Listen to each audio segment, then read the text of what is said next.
Welcome to Mint. I am Anuja, and in this episode of From the Newsroom, we are joined by Shouvik Ghosh. Welcome to the show. Thank you. The Telecom Commission has recommended refarming of all the spectrum under the 900 MHz band from its older operators. We are here to discuss with Shouvik why some telecom operators might be opposed to the move.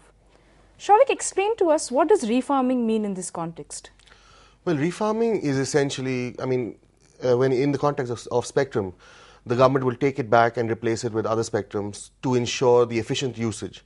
So, as you know, with technology, it keeps on evolving, and more and more efficient methods and more new technologies are you can use different spectrums for. Refarming allows for the government to take back this spectrum and re-auction it for a different technology, but then they would obviously have to replace it with another spectrum, and it's essentially just to ensure that the best technology is used for spectrum, which is a scarce resource. So why are GSM operators like the Bharti opposed to something like this? Well, the one reason that Bharti has been able to maintain its as a market leader, both as revenue, and subscriber, and it has, let's say, a superior network, even a Vodafone or an Idea, as compared to maybe the newer operators who got licenses, let's say, in post 97, 2000, is the fact that they had this 900 megahertz spectrum, which is far more efficient. That same 900 megahertz spectrum allows me a far more coverage, allows me better connectivity through walls, through obstructions, whereas the similar comparable 1800 megahertz doesn't allow me that. To put it in context, a village covered with 900 megahertz would need just one tower, whereas a village covered with 1800 megahertz would need 3 to 5 towers depending on the distance from the rest of the networks.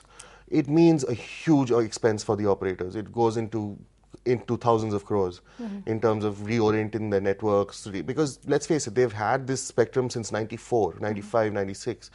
And now, a year or two away from renewal, when they're looking at renewing their licenses for another 20 years, you're asking them to spend this much money. Again, at a time when they're going to have to go in for an auction for that basic 1800 megahertz also.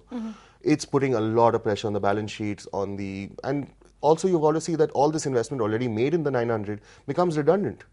The operators are pegging the amount, or the asset value that becomes redundant at 1.5 trillion rupees, 1.5 lakh crores. That's a lot of money. So tell me, with the kind of impact it has, what happens next? Where does it go from here? So now the Telecom Commission has made this recommendation. The CEO, the GSM guys are against it because the CDMA guys are for it because they have access to 900, which can also be used for 4G now, the new technology. It can be used for 4G. They have access to it, which they were blaming the older operators of hoarding and keeping because it's so valuable.